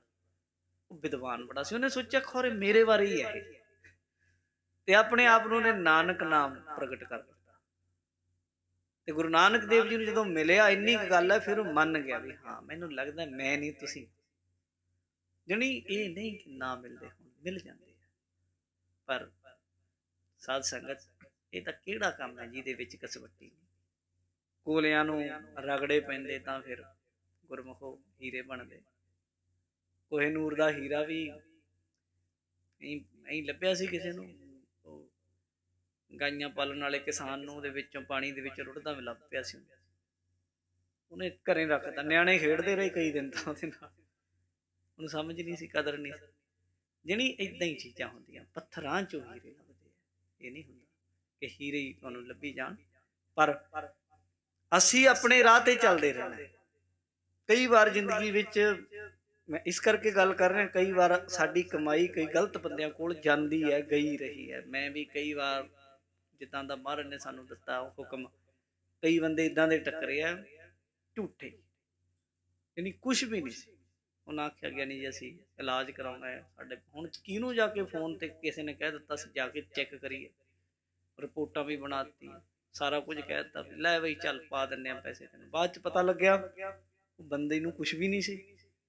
ਇੱਕ ਬੰਦਾ ਤੇ ਮੈਨੂੰ ਇਦਾਂ ਦਾ ਮਿਲਿਆ, ਉਹ ਕਹਿੰਦਾ ਮੇਰੀ ਘਰ ਵਾਲੀ ਢਿੱਲੀ ਹੈ ਗਿਆ ਨਹੀਂ ਬਹੁਤ, ਕਈ ਸਾਲ ਪਹਿਲਾਂ ਦੀ ਗੱਲ। ਮੈਂ ਕਿਹਾ ਫਿਰ ਹੁਣ ਇਮੀਡੀਏਟਲੀ ਪੈਸੇ ਚਾਹੀਦੇ। ਮੈਂ ਕਿੰਨੇ? 16,000 ਰੁਪਏ। ਮੈਂ ਵੀ ਮੇਰੇ ਕੋਲ ਤੇ ਹੈ ਕਾਫੀ। ਮੈਂ ਸਿੰਗੜੀ ਨੂੰ ਆਖਿਆ ਕੀ ਕਰੀਏ? ਕਹਿੰਦੀ ਆਪਣਾ ਮੋਟਰਸਾਈਕਲ ਵੇਚ ਦਈਏ ਨਾ ਆਪਾਂ ਦੇ ਦਈਏ। ਮੈਂ ਕਿਹਾ ਚੱਲ। ਮੈਂ ਉਹ ਵੇਚ ਕੇ ਉਹਨੂੰ ਦਿੱਤੇ। ਬਾਅਦ ਚ ਮੈਨੂੰ ਪਤਾ ਲੱਗਿਆ ਵੀ ਉਹ ਤਾਂ ਹੈ ਹੀ ਨਹੀਂ ਸੀ ਬਿਮਾਰ। ਪਰ ਹੁਣ ਜੇ ਇਦਾਂ ਦੇ ਬੰਦੇ ਟੱਕਰੇ, ਕੀ ਅਸੀਂ ਹੁਣ ਆਪਣਾ ਕੰਮ ਛੱਡ ਦਈਏ? ਬੁਰਾ ਬੁਰੇ ਕੰਮ ਕਰਦਾ ਹੈ, ਅਸੀਂ ਚੰਗੇ ਕੰਮ ਕਰਨੇ ਛੱਡ, ਫਿਰ ਉਹਦੇ ਚ ਤੇ ਸਾਡੇ ਚ ਕੀ ਫਰਕ ਹੈ? ਇਹ ਨਹੀਂ ਕਿ ਬੁਰੇ ਹੈ ਨਹੀਂ, ਉਹ ਵੀ ਹੈ, ਪਰ ਚੰਗਿਓ ਗੁਰਸਿੱਖੋ ਅੱਛਾਈ ਨੂੰ ਨਾ ਛੱਡੋ, ਬੁਰੇ ਬੁਰਾਈ ਨੂੰ ਨਹੀਂ ਛੱਡੋ। ਆ ਦ੍ਰਿੜ ਕਰੋ। ਕੀ ਮਹਾਰਾਜ ਕਹਿੰਦੇ ਨਾਮ ਜਪਿਆ ਕਰੋ। ਦਾਨ, ਆਪਣੀ ਕਮਾਈ ਵਿੱਚੋਂ, ਕਿਰਤ ਵਿੱਚੋਂ ਦਸਵੰਧ ਕੱਢਣਾ ਕਦੇ ਨਾ ਭੁੱਲੋ, ਜ਼ਰੂਰ ਕੱਢੋ। ਤੇ ਨਾਲ ਕਹਿੰਦੇ ਇਸ਼ਨਾਨ ਕਰਨਾ, ਬਾਹਰੀ ਤੌਰ ਤੇ ਸਰੀਰ ਦਾ, ਅੰਤਰੀਵ ਤੌਰ ਤੇ ਸਤਸੰਗਤ ਰਾਹੀਂ। ਇਸ਼ਨਾਨ ਨਾਮ ਦੇ ਰਾਹੀਂ ਹੁੰਦਾ। ਸੁਚਾਰੀ, ਮਹਾਰਾਜ ਸਾਹਿਬ ਕਹਿੰਦੇ ਇਹ ਸੁਚਮਤਾ ਏਦਾਂ ਹੁੰਦੀ ਹੈ। ਕਹੋ ਨਾਨਕ ਇਹੋ ਤਤ ਵਿਚਾਰੀ। ਕਹਿੰਦੇ ਇਹ ਤਤ ਗਿਆਨ ਹੈ, ਇਹ ਸਿਧਾਂਤ ਹੈ।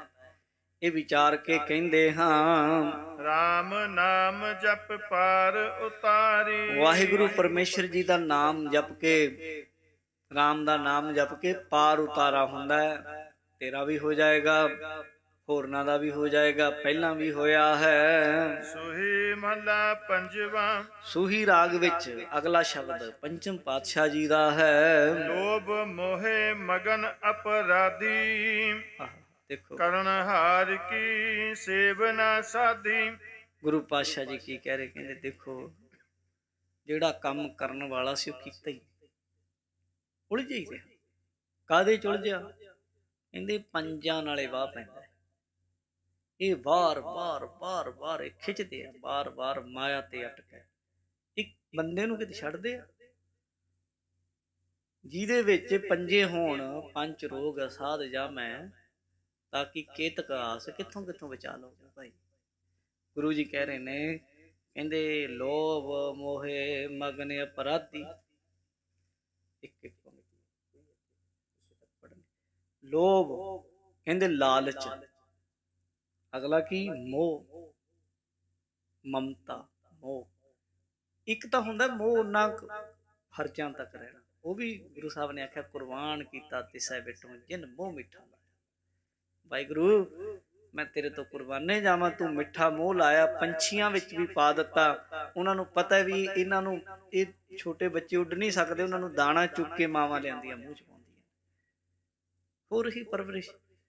ਪਰ ਮੋਹ ਦੇ ਲਈ ਪਾਪ ਕਰਨਾ, ਮੋਹ ਦੇ ਲਈ ਲੋਭ ਕਰਨਾ, ਲਾਲਚ ਕਰਨਾ। ਮੇਰਿਆਂ ਦੀਆਂ ਮੈਂ ਜ਼ਿੰਦਗੀ ਭਰ ਦੀਆਂ ਰੋਟੀਆਂ ਇਕੱਠੀਆਂ ਕਰਦਿਆਂ, ਦੂਜੇ ਦੇ ਭਾਵੇਂ ਮੂੰਹ ਚੋਂ ਕੱਢ ਲਿਆਵਾਂ, ਭੁੱਖਾ ਮਰ ਜੇ, ਲੋਭ ਹੈ। ਫਿਰ ਇਹ ਮਹਾਰਾਜ ਮੈਂ ਐਸਾ ਹੀ ਹਾਂ, ਲੋਭ ਮੋਹ ਮਗਨ ਇਹਨਾਂ ਚ ਫਸਿਆ ਪਿਆ, ਤੇ ਕਹਿੰਦੇ ਅਪਰਾਧੀ ਹੋਇਆ ਪਿਆ। ਉਦੋਂ ਨੁਕਸਾਨ ਕਰ ਰਹੇ ਜਦੋਂ ਅਪਰਾਧ ਕਰਦੇ, ਲੋਭ ਦੇ ਬਸ, ਮੋਹ ਦੇ ਬਸ। ਕਹਿੰਦੇ ਮੈਂ ਅਪਰਾਧੀ ਹਾਂ ਜੀ। ਕਰਨਹਾਰ ਪੜੋ, ਕਰਨਹਾਰ ਕੀ ਸੇਵਨਾ ਸਾਧੀ। ਇਹਨਾਂ ਚੀਜ਼ਾਂ ਵਿੱਚ ਇੰਨਾ ਫਸ ਗਿਆ, ਜਿਹੜਾ ਕੰਮ ਕਰਨਾ ਸੀ ਉਹ ਕੀਤਾ ਹੀ। ਉਹ ਕੀ ਸੀ? ਕਹਿੰਦੇ ਕਰਨਹਾਰ ਜੀ ਨੇ ਸਾਨੂੰ ਬਣਾਇਆ, ਜਿਹਨੇ ਸਾਨੂੰ ਬਣਾਇਆ। ਨਿਰਗੁਣਿਆਰ ਇਆਨਿਆ, ਉਹ ਇਆਨਿਆ ਭੋਲਿਆ, ਇਹ ਗੱਲ ਨੂੰ ਸਮਝ ਲੈ। ਜਿਹਨੇ ਤੈਨੂੰ ਬਣਾਇਆ ਸੋ ਪ੍ਰਭ ਸਦਾ ਸੰਭਾਲ, ਜਿਨ ਕੀਆ ਤਿਸ ਚੀਤ ਰੱਖ, ਨਾਨਕ ਨਿਭਹੀ ਨਾਲ। ਰਮਈਆ ਕੇ ਗੁਣ ਚੇਤ ਪ੍ਰਾਨੀ, ਕਵਨ ਮੂਲ ਤੇ ਕਵਨ ਦ੍ਰਿਸ਼ਟਾ। ਜਿਨ ਤੂੰ ਸਾਜ ਸਵਾਰ ਸਿਗਾਰਿਆ ਗਰਭ ਅਗਨ ਮਹਿ, ਜਿਨ ਉਬਾਰਿਆ। ਕਿੰਨੇ ਕੁ ਉਪਦੇਸ਼ ਗੁਰਬਾਣੀ ਵਿੱਚ। ਜਿਨ ਕੰਨ ਦਿੱਤੇ ਅੱਖੀ ਨਾਕ, ਜਿਨ ਜਿਹਵਾ ਦਿੱਤੀ ਬੋਲੇ ਤਾਤ, ਜਿਨ ਮਨ ਰਾਖਿਆ ਅਗਨੀ ਪਾਏ। ਕੀ ਕੁਝ ਨਹੀਂ ਦਿੱਤਾ? ਬੋਲੇ ਪਵਨ ਆਖੈ ਸਭ ਜਾਏ, ਜੇਤਾ ਮੋਹ ਪ੍ਰੀਤ ਸਵਾਦ, ਸਭਾ ਕਾਲਖ ਦਾਗਾ ਦਾਗ। ਦਾਗ ਦੋਸ਼ ਮੂੰਹ ਚੱਲਿਆ ਲਾਏ, ਦਰਗਹਿ ਬੈਸਣ ਨਹੀਂ। ਕੀ ਕੁਛ ਕਰੀ ਜਾਂਦਾ? ਕਹਿੰਦੇ ਕਰਨਹਾਰ ਵਾਹਿਗੁਰੂ ਦੀ ਸੇਵਾ ਕੀਤੀ ਨਹੀਂ, ਸਿਮਰਨ ਕੀਤਾ ਨਹੀਂ। ਉਹ ਕਿਵੇਂ ਹੈ? ਜਿਨ ਨਾਨਕ ਸਤਿਗੁਰ ਪੂਜਿਆ ਤਿਨ ਹਰ ਪੂਜ ਕਰ। ਜਿਨ੍ਹਾਂ ਨੇ ਗੁਰੂ ਦੀ ਸੇਵਾ ਕਰ ਲਈ, ਪਰਮੇਸ਼ਰ ਦੀ ਸੇਵਾ ਕਰ ਲਈ, ਇੱਕੋ ਹੀ ਗੱਲ। ਕਹਿੰਦੇ ਭਾਈ ਇਹ ਨਹੀਂ ਕਰ ਸਕਿਆ। ਪਤਿਤ ਪਾਵਨ ਪ੍ਰਭ ਨਾਮ ਤੁਮਾਰੇ। ਹੇ ਵਾਹਿਗੁਰੂ, ਮੈਂ ਪਤਾ ਨਹੀਂ ਕਿੱਧਰ ਘੁੰਮਦਾ ਰਿਹਾ, ਤੇਰਾ ਨਾਮ ਤਾਂ ਪਤਿਤ ਕਹਿੰਦੇ ਡਿੱਗੇ ਹੋਏ, ਪਾਪਾਂ 'ਚ ਔਗਣਾਂ 'ਚ ਡਿੱਗਿਆਂ ਹੋਇਆਂ ਨੂੰ ਪਾਵਨ ਕਰਨ ਵਾਲਾ, ਪਵਿੱਤਰ ਕਰਨ ਵਾਲਾ। ਉਦਾਹਰਨਾਂ ਬਾਣੀ ਵਿੱਚ ਉਹਨਾਂ ਦੀਆਂ ਮਿਲਦੀਆਂ ਜਿਹੜੇ ਜਣੀ ਕਹਿ ਲਓ ਕਿ ਉਸ ਸਮੇਂ ਬਦਨਾਮ ਸਨ। ਅੱਜ ਦੇ ਟਾਈਮ ਤੇ ਦੇਖੋ, ਜੇ ਕੋਈ ਬੰਦੇ ਦੀ ਗਲਤੀ ਹੋਵੇ ਤੇ ਵਾਇਰਲ ਕਰ ਦਿੰਦੇ ਅੱਜ ਕੱਲ੍ਹ ਇੰਟਰਨੈਟ ਰਾਹੀਂ, ਟੈਲੀਫੋਨਾਂ ਰਾਹੀਂ। ਪਰ ਜਿਹੜੇ ਬੰਦੇ ਉਸ ਟਾਈਮ ਦੀ ਦੁਨੀਆ ਕਹਿੰਦੀ ਸੀ ਬੰਦਾ ਮਾੜਾ ਹੈ, ਕੌਣ? ਅਜਾਮਲ ਪਾਪੀ ਜੱਗ ਜਾਣਾ ਹੈ।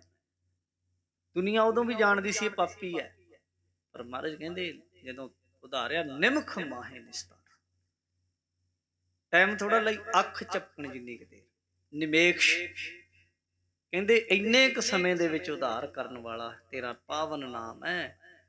ਪਤਿਤ ਪਾਵਨ ਪ੍ਰਭ ਨਾਮ ਤੁਮਾਰੇ। ਇਹ ਵਾਹਿਗੁਰੂ ਜਿਹੜਾ ਤੇਰਾ ਨਾਮ ਹੈ ਇਹ ਪਾਪੀਆਂ ਨੂੰ ਵੀ ਪਵਿੱਤਰ ਕਰਨ ਵਾਲਾ ਹੈ। ਰਾਖ ਲਿਹੋ ਮੋਹਿ ਨਿਰਗੁਣਿਆਰੇ।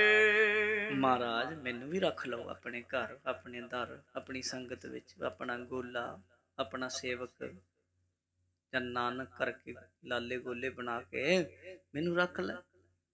ਪਰ ਰਾਖ ਲਿਓ ਮੋਹੇ ਨਿਰਗੁਣਿਆਰੇ। ਮੈਂ ਨਿਰਗੁਣਿਆਰਾ, ਮੈਨੂੰ ਮੇਰੇ 'ਚ ਇੱਕ ਵੀ ਗੁਣ ਨਹੀਂ ਹੈ ਕੋਈ ਵੀ, ਪਰ ਮੈਨੂੰ ਤੂੰ ਰੱਖ ਸਕਦਾ।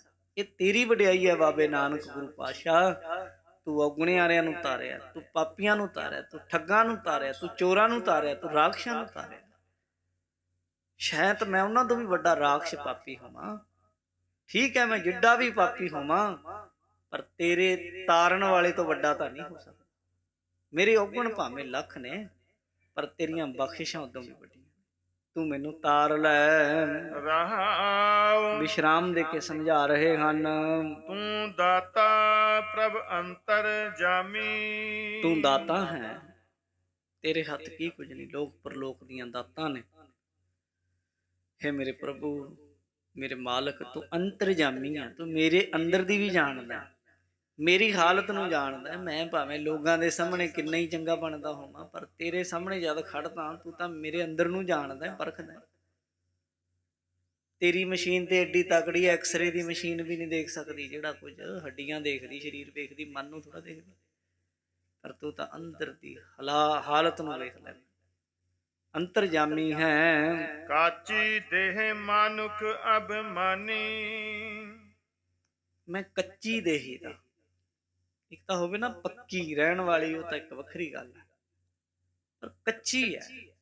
ਵੇਖਦਿਆਂ ਵੇਖਦਿਆਂ ਸੱਜਣ ਜਾ ਰਹੇ ਆ, ਕਈਆਂ ਨੂੰ ਮੈਂ ਤੋਰ ਦਿੱਤਾ। ਸੱਜਣ ਮੇਰੇ ਰੰਗੁਲੇ ਜਾਏ ਸੁੱਤੇ ਜੀਰਾਂ, ਹੰਪੀ ਵੰਝਾਂ ਡੁੰਮਣੀ ਰੋਵਾਂ ਚੀਨੀ।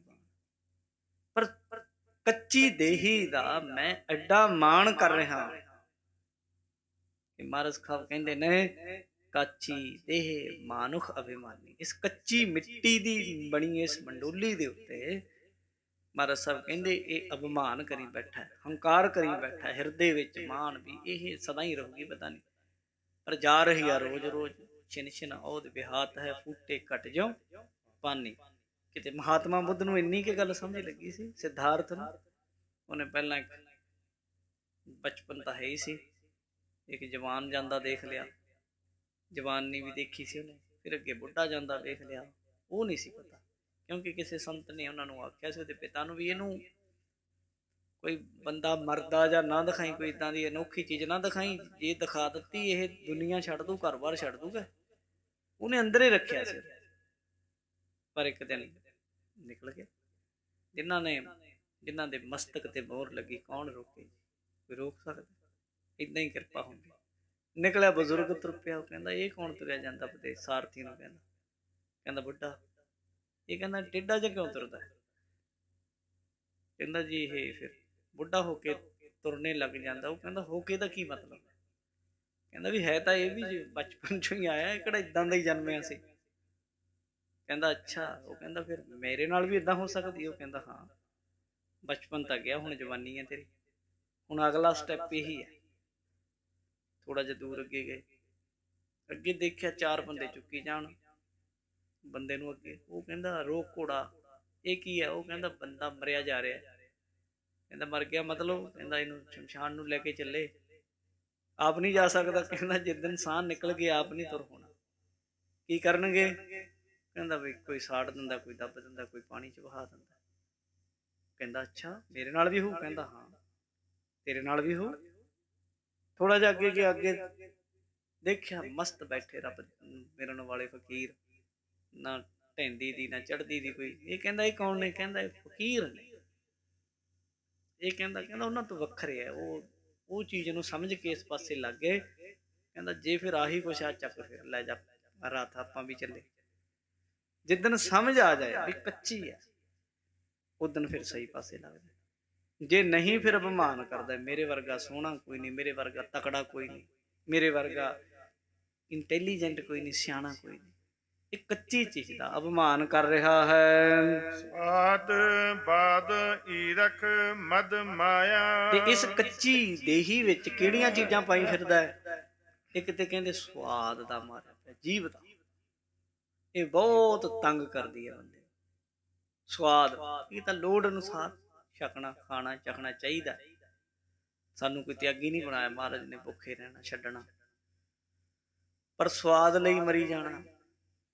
ਜਿਹੜੀ ਪਹਿਲਾਂ ਖਾ ਲੈਣਾ, ਇੱਥੇ ਵੀ ਖਾ ਲੈਣਾ, ਉੱਥੇ ਫਿਰ ਗੋਲੀਆਂ ਲੱਭੀ ਜਾਣਾ ਵੀ ਹਾਜਮੋਲੇ ਦੀਆਂ, ਫਿਰ ਖਾ ਲੈਣਾ, ਗੋਲੀਆਂ ਖਾ ਕੇ ਫਿਰ ਖਾ ਲੈਣਾ। ਇਹ ਹਾਲਾਤ ਹੈ। ਆ ਜਿਹੜੇ ਪੀਜੇ ਖਾਂਦੇ ਨਾਲ ਕੋਕ ਪੀਂਦੇ, ਕੀ ਮਤਲਬ ਹੈ? ਤਾਂ ਇਹੀ ਕੁਛ ਹੈ। ਇਹਦੇ ਛਕ ਲਓ ਜੀ, ਆ ਕੋਕ ਪੀ ਲਿਓ, ਬਾਅਦ ਚ ਗਾਲ ਦੂਗਾ ਸਾਰਾ ਕੁਝ। ਦੱਸੋ ਬਈ, ਰੱਬ ਨੇ ਸਾਡੇ ਸਰੀਰ 'ਚ ਗਾਲਣ ਵਾਲੀਆਂ ਮਸ਼ੀਨਾਂ ਲਾਈਆਂ, ਪਰ ਸਾਡੇ ਬੰਦਿਆਂ ਨੇ ਮਸ਼ੀਨਾਂ ਗਾਲਤੀਆਂ, ਏਦਾਂ ਦਾ ਸਮਾਨ ਪਾਤਾ ਉਹਨਾਂ 'ਚ। ਇਹ ਕੁਛ ਕਰ ਰਹੇ। ਕਹਿੰਦੇ ਸਵਾਦ, ਅਗਲਾ ਕੀ? ਬਾਦ, ਝਗੜਾ। ਝਗੜਾਲੂ ਐਡਾ। ਕਿਹਦੇ ਨਾਲ ਨਾ ਲੜ ਪਵੇ? ਮਾਂ ਬਾਪ ਨਾਲ ਨਾ ਲੜ ਪਵੇ, ਭੈਣ ਭਾਈ ਨਾਲ ਨਾ ਲੜ ਪਵੇ, ਪਤਨੀ ਪੁੱਤ ਬੱਚਿਆਂ ਨਾਲ ਨਾ ਲੜ ਪਵੇ। ਫਿਰ ਈਰਖ, ਉਹ ਇਹ ਤਾਂ ਦੁਨੀਆ ਭਰੀ ਪਈ। ਜਿਹਨੂੰ ਤੁਸੀਂ ਕੁਝ ਕਿਹਾ ਵੀ ਨਹੀਂ, ਬੰਦੇ ਇਦਾਂ ਦੇ ਈਰਖਾਲੂ ਹੈ। ਜਾਣੀ ਪਹਿਲੀ ਵਾਰ ਤੁਸੀਂ ਬੰਦੇ ਨੂੰ ਮਿਲੇ, ਵੇਖਣ ਸਾਰੋਂ ਕਹਿੰਦਾ ਇਹ ਕਿਹੜਾ ਬੰਦਾ, ਦੱਸੋ ਤੇਰਾ ਉਹਨੇ ਪੈਰ ਦਾ ਪਤਾ? ਤੈਨੂੰ ਕੁਝ ਕਹਿ ਦਿੱਤਾ ਉਹਨੇ? ਪਹਿਲੀ ਵਾਰ ਮਿਲਿਆ, ਕਹਿੰਦਾ ਇਹ ਤਾਂ ਬੰਦਾ ਹੀ ਮਾੜਾ ਹੈ। ਜਾਂ ਤਾਂ ਤੂੰ ਸੰਤ ਹੈ। ਦੋ ਚੀਜ਼ਾਂ ਹੋ ਸਕਦੀਆਂ। ਜਾਂ ਤਾਂ ਤੂੰ ਬ੍ਰਹਮ ਗਿਆਨੀ ਹੈ, ਦੇਖਦਿਆਂ ਅਨੁਮਾਨ ਲਾ ਲਿਆ ਬ੍ਰਹਮ ਗਿਆਨੀ ਲਾ ਸਕਦਾ, ਜਾਂ ਫਿਰ ਨੀਚਾਂ ਤੋਂ ਨੀਚਾਂ ਦੀ ਵਿਚਕਾਰਲਾ ਹੈ ਨਹੀਂ। ਜੇ ਬੇਵਜ੍ਹਾ ਕਿਸੇ ਨਾਲ ਈਰਖਾ ਕਰਦਾ ਹੈ ਤੇ ਫਿਰ ਇਨਸਾਨ ਨਹੀਂ ਹੋ ਸਕਦਾ, ਪਸ਼ੂ ਹੋਵੇ ਤਾਂ ਹੋਵੇ। ਪਰ ਮਹਾਰਾਜ ਕਹਿੰਦੇ ਇਹ ਕੰਮ ਕਰ ਰਿਹਾ ਬਾਦ ਈਰਖ ਤੇ ਮਦ ਮਾਇਆ। ਮਾਇਆ ਦਾ ਨਸ਼ਾ, 4 ਪੈਸੇ ਆ ਗਏ, ਮੇਰੇ ਵਰਗਾ ਕੋਈ ਹੈ ਨਹੀਂ, ਇਹ ਚੀਜ਼ਾਂ ਵਿੱਚ ਫਸਿਆ ਹੈ। ਇਨ ਸੰਗ ਲਾਗ ਰਤਨ ਜਨਮ ਗਵਾਇਆ। ਕਹਿੰਦੇ ਇਹਨਾਂ ਭੈੜੀਆਂ ਚੀਜ਼ਾਂ ਨਾਲ ਲੱਗ ਕੇ, ਇਹਨਾਂ ਵਿੱਚ ਫਸ ਕੇ ਗਵਾ ਕੇ ਬੈਠਾ ਰਤਨ ਜਨਮ, ਹੀਰੇ ਜੈਸਾ ਜਨਮ, ਜਿਹਦੀ ਕੀਮਤ ਹੀ ਕੋਈ ਨਹੀਂ ਗੁਰਮੁਖ। ਇਹ ਜਨਮ ਕਹਿੰਦੇ ਗਵਾ ਲਿਆ ਹੈ। ਦੁੱਖ ਭੰਜਨ ਜਗ ਜੀਵਨ ਹਰ ਰਾਇਆ। ਦੁੱਖਾਂ ਨੂੰ ਭੰਨਣ ਵਾਲਾ, ਦੁੱਖਾਂ ਨੂੰ ਕੱਟਣ ਵਾਲਾ, ਜਗਤ ਨੂੰ ਜੀਵਨ ਦੇਣ ਵਾਲਾ, ਹਰੇ ਭਰੇ ਕਰਨ ਵਾਲਾ ਕੌਣ ਹੈ? ਪਰਮੇਸ਼ਰ ਰਾਇਆ, ਸਭ ਦਾ ਰਾਜਾ ਰੂਪ ਉਹੀ ਹੈ।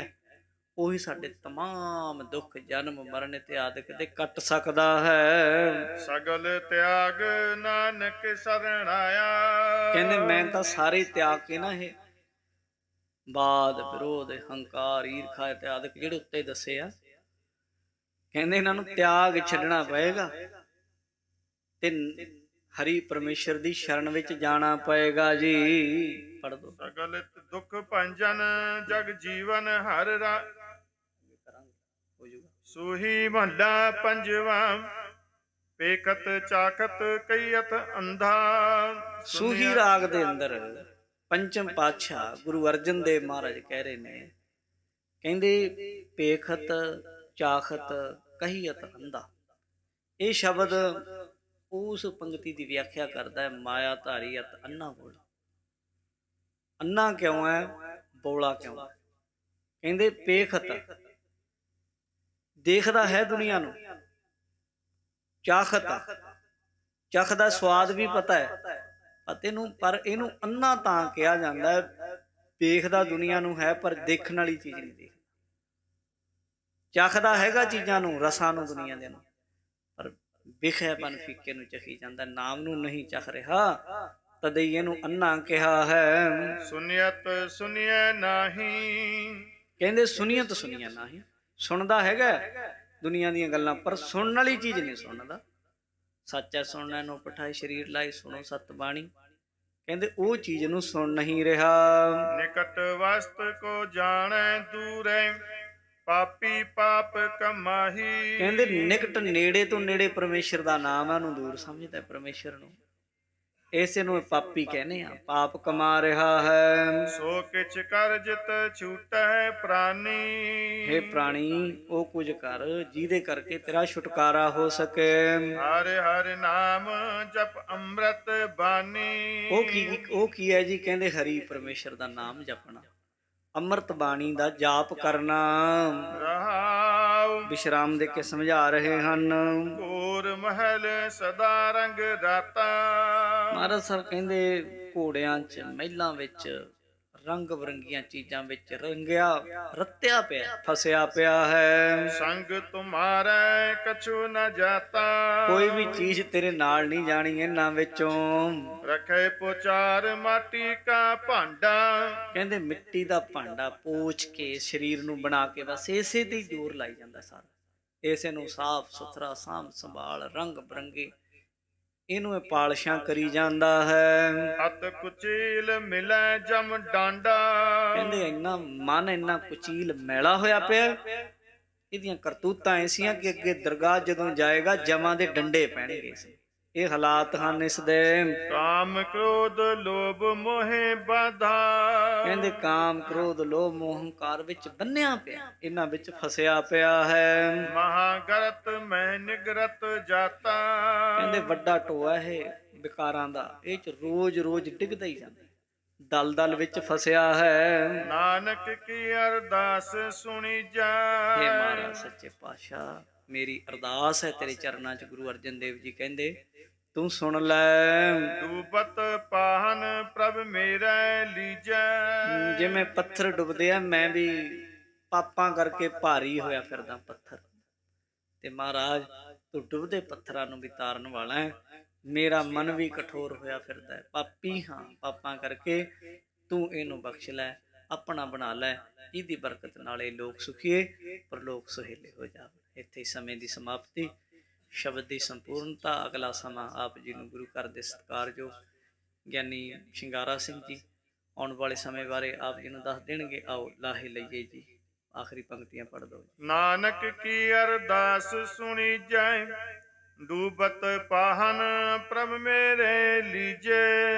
ਵਾਹਿਗੁਰੂ ਜੀ ਕਾ ਖਾਲਸਾ, ਵਾਹਿਗੁਰੂ ਜੀ ਕੀ ਫਤਿਹ। ਪਰਮ ਸਨਮਾਨ ਗੁਰੂ ਪਿਆਰੀ ਸਾਧ ਸੰਗਤ ਜੀਓ, ਆਪ ਸੰਗਤਾਂ ਨੂੰ ਬਹੁਤ ਹੀ ਸਤਿਕਾਰਯੋਗ ਗਿਆਨੀ ਚਰਨਜੀਤ ਸਿੰਘ ਸ੍ਰੀ ਅਨੰਦਪੁਰ ਸਾਹਿਬ ਵਾਲੇ ਆਪ ਸੰਗਤਾਂ ਨੂੰ ਲੜੀਵਾਰ ਗੁਰਬਾਣੀ ਕਥਾ ਗੁਰੂ ਕੇ ਇਤਿਹਾਸ ਦੁਆਰਾ ਜੋੜਨਾ ਕਰ ਰਹੇ ਸੀ। ਗਿਆਨੀ ਜੀ ਦਾ ਸੰਗਤਾਂ ਵੱਲੋਂ ਪਰਦ ਵੱਲੋਂ ਧੰਨਵਾਦ ਕੀਤਾ ਜਾਂਦਾ, ਜੋ ਆਪ ਸੰਗਤਾਂ ਨੂੰ ਬਹੁਤ ਹੀ ਪਿਆਰ ਸਤਿਕਾਰ ਨਾਲ ਲੜੀਵਾਰ ਗੁਰਬਾਣੀ ਕਥਾ ਸਰਵਣ ਕਰਾਈ ਹੈ। ਇਸੇ ਤਰ੍ਹਾਂ ਪੂਰਾ ਵੀਕ ਆਪਣੇ ਪਾਸ ਸ਼ਾਮਾਂ ਨੂੰ 6:30 ਤੋਂ 7:30 ਵਜੇ ਤੱਕ, ਸਵੇਰੇ 6:30 ਤੋਂ 7 ਵਜੇ ਤੱਕ ਸ੍ਰੀ ਮੁਖਵਾਕ ਦੀ ਕਥਾ ਆਪ ਸੰਗਤਾਂ ਨੂੰ ਸਰਵਣ ਕਰਾਉਣਗੇ। ਆਓ ਹੁਣ ਆਪ ਸੰਗਤਾਂ